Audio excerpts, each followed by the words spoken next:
Assalamu alaikum, everybody. I hope you guys are having a lovely and amazing day. And I just wanted to briefly elaborate on some points that I made on my post yesterday about Somali and Arabic speakers. I had a lot of questions and inquiries about how to speak Arabic, how to speak Somali. So I'm just going to do a quick elaboration on that, and yeah, that's just about it. First, I want to tell you guys that as part of the Sultana brand, growth and self-improvement is all about this transformation or this revival into a Sultana. So if this growth has been for you to learn a new language, to travel, to explore, to try to tackle some of the goals that you have, then congratulations to you, and I'm so proud that you are taking that step. Now, as far as what I was saying yesterday, so if you haven't seen the post, basically I was explaining about a Somali linguist or professor on TikTok who explained that the basis of the language and how Somali speakers learn is very much so on their ancestral ways. It's based in their culture. The language is based into their poetry, and is very much intertwined into what life for them, for Somali speakers, is like or was like, especially in ancient times.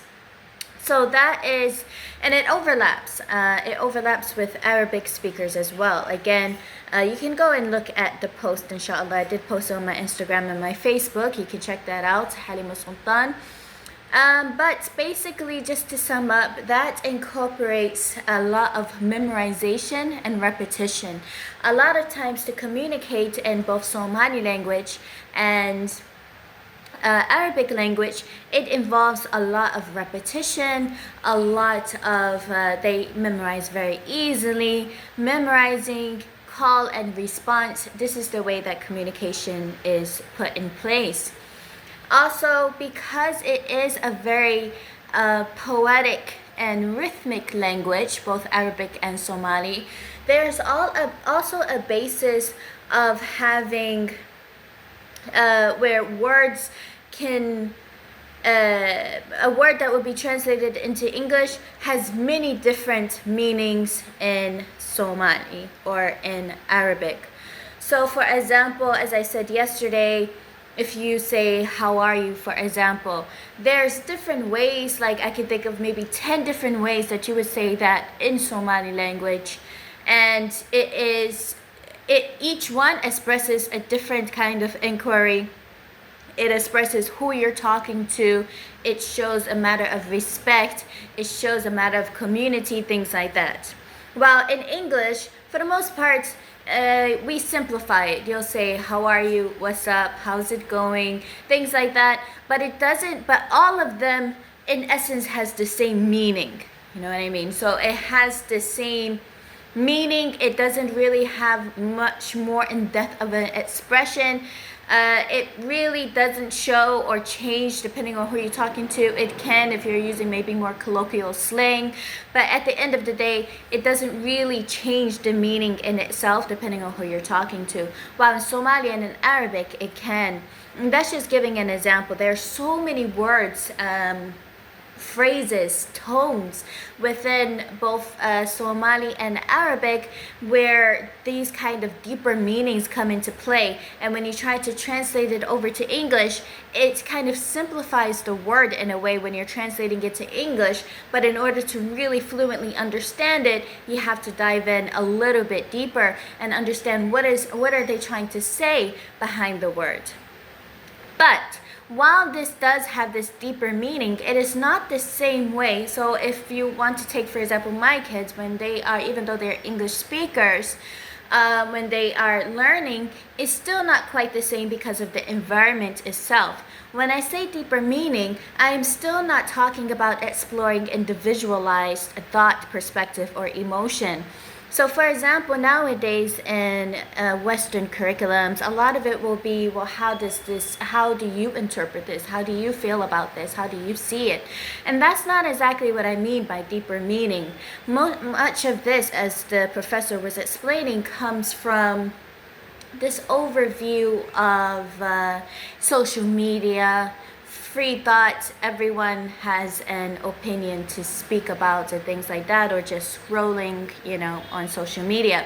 However, that's not exactly the case when we're talking about Somali and Arabic speaking and what's behind the language and what's behind the meaning. It's not an individualized perception of the meaning, but a communal perception of the meaning that can come from a matter of family, a matter of clan, a matter of neighborhood, things like that, where the meaning is kind of bounced off and it's layered within the society itself. So it's not just individual perception, like I perceive that kind of hurt my feelings the way you said that, or you said okay like that, I guess it was kind of dismissive, or it's not really like that.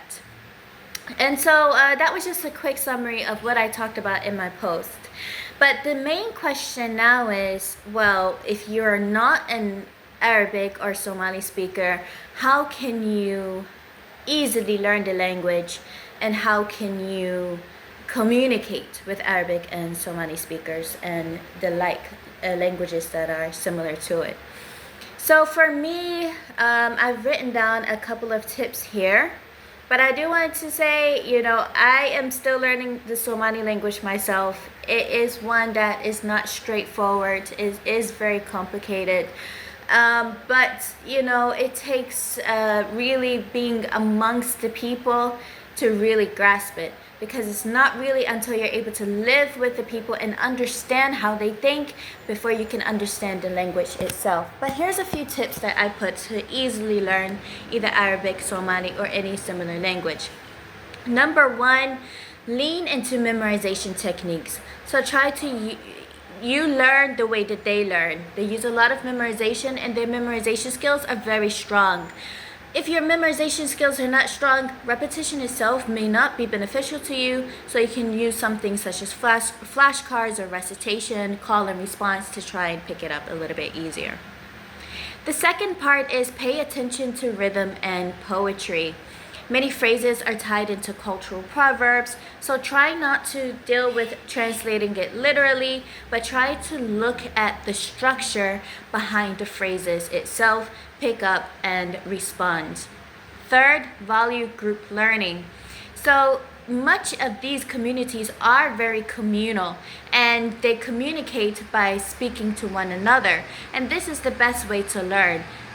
Join a circle, increase dialogue, especially with native speakers. Instead of trying to do it by yourself and just focusing on individual learning, try to communicate, try to use dialogue, go out, join a community. That will be the best way to help you. And then, of course, look carefully and observe cultural depth, what it means historically, culturally, and identity would help you to easily learn the language as well, and to even find perhaps a connection to it. Now, if you are speaking to a Somali or Arabic speaker and you find like it's very hard to communicate, there's just so much miscommunication, it's hard to get through, or maybe it's hard for you to understand what they're saying, as in maybe you'll take it the wrong way. Try to remember that many of the words that are translated from these languages into English are simplified. So before you respond, and when you are observing a response, first remember or try to think about what is the meaning behind what is being said. So before you automatically respond or have an emotional reaction to what is being said, try to see, is this person perceiving what is being said differently? Understanding that English often simplifies direct translation. And the second part is, when you are speaking to them, the same thing. Remember that your English language may not translate the same way if they are trying to translate it into Arabic and Somali. So once again, it'll be very important for you to keep in mind that the words that you say that are simplified may end up having some kind of miscommunication. Also, the cultural depth behind these words are very different.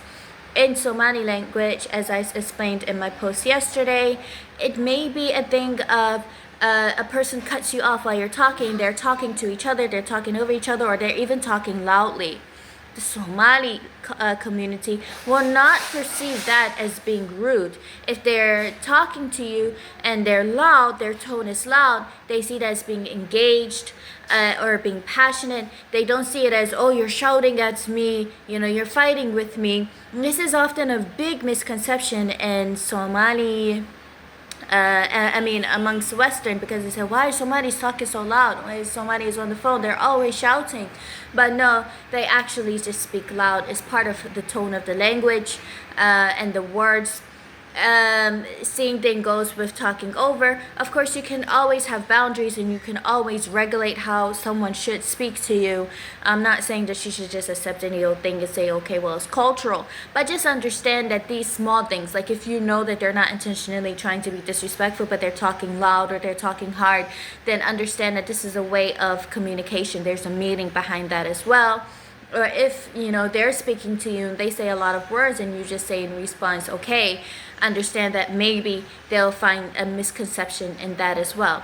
So when it comes to communicating, when it comes to learning, much of it is going to have to do with your active listening skills and also your perception and your ability to think a bit broader than the individual self. And I think that perfectly sums up the Somali and Arabic language and the rhythm or the poetry and the concepts that are behind it. If you are interested in learning Arabic, I personally do not teach Arabic anymore, but I do have references, inshallah, so you can just DM me or leave a comment down below. Inshallah, let me know if you're interested in learning Arabic. I'll let you know. I can refer you to some people, inshallah. Same thing if you are interested in learning Somali or any other similar language, just let me know, inshallah. And if you are currently learning Arabic and Somali, let me know your thoughts. Is it easy? Is it difficult? Are some of the things that have been discovered, is that something that you already knew? Is this new for you? Let me know your thoughts. And if you are a native speaker, then I'm definitely interested in hearing about how this is for you, especially if you had to learn English as a second language. So thank you so much for joining me in this video. It ended up being a lot longer than I expected, but if you've stayed with me this far, thank you so much. I hope you guys have a lovely day, and don't forget to follow me in the Revival of the Sultana on Facebook, TikTok, and Instagram. And I'll see you guys later, inshallah. Assalamu alaikum.